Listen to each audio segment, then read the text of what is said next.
იყო და არა იყო რა. იყო ერთი რობოტი, სახელად ბობო. ბობო სათამაშოების მაღაზიაში ცხოვრობდა. ის დიდი ხანი ელოდა ვინმეს, ვინც მას მაღაზიიდან წაიყვანდა და მასზე იზრუნებდა, მაგრამ ამაოდ.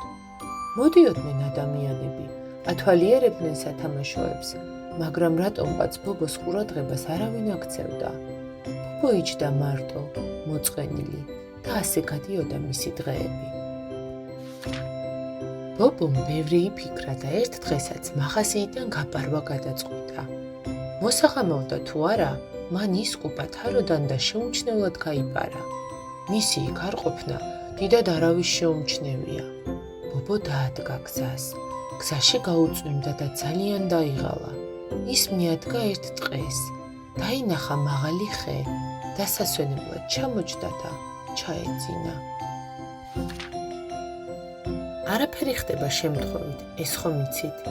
ხო და ბობო თბილელეთში აღმოჩნდა.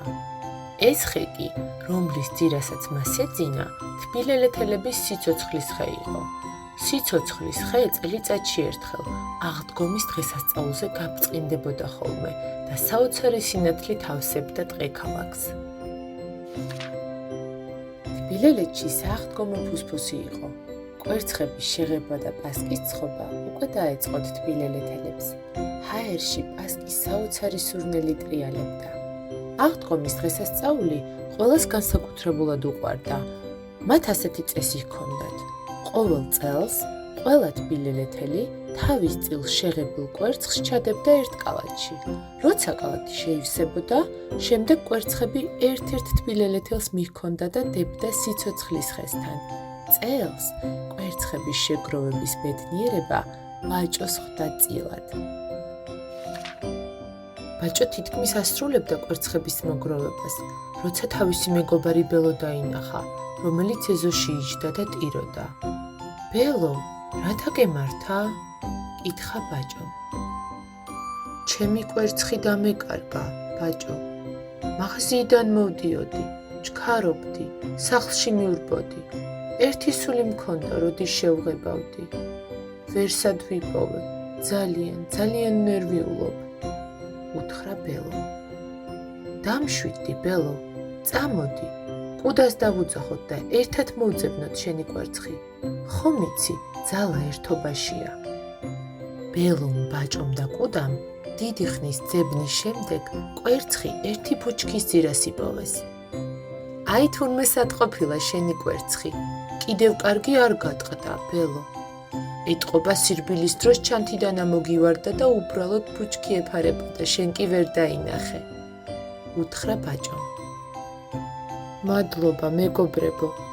ახლა გავიქცევი, შევღებავ და ჩემს კვერცხსაც მოგიტან, ბაჭო. თქვა ბელომ და სასწრაფოდ შინისაკენ გაიქცა. ბაჭომ ყველა თბილელეთელის კვერცხი შეაგროვა და გაუდგა გზას სიცოცხლის ხისკენ. როგორც კი მიუახლოვდა ხეს, ხის ძირას რობოტი დაინახა, რომელსაც ღრმა ძილით ეძინა. მას უცნაური გრძნობა დაეუფლა, რადგან რობოტი თან მძინარე, აქამდე არასოდეს ენახა. ბაჭო ჩაფიქრდა, ვერ მიხვდა თუ ვინ იყო ეს არსება და მისი გაღვიძება სცადა. რობოტი ისე იყო მისუსტებული, ძლივს გაიღვიძა. გამარჯობა, ვინ ხარ და აქ რას აკეთებ? კითხა ბაჭომ. გამარჯობა, მე რობოტი ბობო ვარ. იცი, მე დიდი ხნის მანძილზე სათამაშოების მაღაზიაში ვცხოვრობდი, მაგრამ იქ ძალიან უბედური ვიყავი. იქ ვერავინ მომჩნევდა. გამუდმებით ვეძებდი, რომ ვინმე წამიყვანდა მაღაზიიდან და იზრუნებდა ჩემზე, მაგრამ არავინ გამოჩნდა ასეთი. ხო და მე ძალიან დავიღალე და იცი რა გავაკეთე? მაღაზიიდან გამოვიპარე. პასუხა ბობომ. ბობო, მე ბაჭო ვარ. გაპარვა სახიფათოა, იცი? ერთხელ მეც გავიპარე თბილელეთიდან. თოვლის ნახვა მინდოდა. მე გამიმართლა, რომ დათუს შევხვდი, რომელიც სახლში დაბრუნებაში დამეხმარა. ახლა შენც გაგიმართლა, რადგან აქ ჩვენთან თბილელეთში აღმოჩნდი. როგორი ფერმკრთალი და სველი ხარ. ალბათ როგორ დაიღალე გზაში. წამოდი, წამომყევი, თქვა ბაჭომ.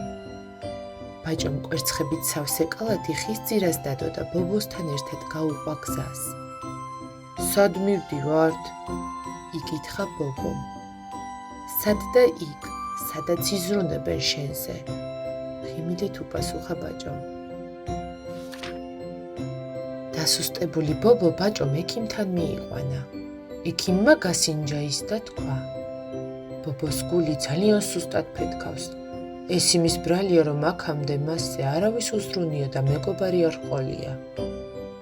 ბაჭომ ბობოს თავისი მეგობრები, ბელო და კუდა გააცნო. ბელომ და კუდამ სიხარულით მიიღეს ბობო. შეციებულს ცხელი ჩაი დაალევინეს და პლედიც მოახმიეს. დღეიდან შენ ჩვენი მეგობარი იქნები, ბობო, უთხრა ბაჭომ. მეგობარი? რას ნიშნავს მეგობრობა? კითხა ბობომ. მეგობრობა ჯადოსნური გრძნობაა, ბობო. მეგობარი არის ის, ვისაც ესმის შენი ყოველთვის, როგორ ხასიათზეც არ უნდა იყო. ვინც შენზე ზრუნავს და ვისთან ერთადაც შეგიძლია საუბარი, თამაში, გემრიელობების მირთმევა და უბრალოდ სიცილიც კი. იცი, ახლა საცა აღდგომა დადგება. წამოდი, ვიჩქაროთ, ყველანი სიცოცხლის ხესთან მივდივართ და შენ შემოგვიერთდი, უთხრა ბაჭომ. ყველა თბილელეთელი სიცოცხლის ხესთან შეიკრიბა. ხე განათდა, გაბრწყინდა, აციმციმდა, აღდგომა დადგა. სიხარული და სინათლე იყო ირგვლივ, ენით გამოუთქმელი. რა არის აღდგომა, ბაჭო? იკითხა ბობომ. აღდგომა, ეს არ არის ჩვეულებრივი დღე, ბობო. ეს სინათლის გამარჯვებაა სიბნელეზე. თავისუფლების გამარჯვებაა შიშებზე. როცა ვეხმარებით ერთმანეთს, როცა ვზრუნავთ ერთმანეთზე, სწორედ მაშინ მოდის აღდგომა ჩვენს გულებში. აღდგომა, ესაა სიყვარულის ზეიმი, სიყვარულის, რომელიც მთელ სამყაროს იტევს, უთხრა ბაჭომ ბობოს და გაუღიმა. ბობომ გულში რაღაც უჩვეულო იგრძნო. თითქოს მისი მისუსტებული გული შიგნიდან განათდა და თავიდან დაიწყო ფეთქვა. მან შეხედა განათებულ სიცოცხლის ხეს, გადახედა ბედნიერი ღიმილით სავსე თბილელეთელებს და პირველად თავის სიცოცხლეში იგრძნო, რომ შინ იყო. ჭირი არსად, ხინი აქა, ქატო არსად, ქვილი აქა.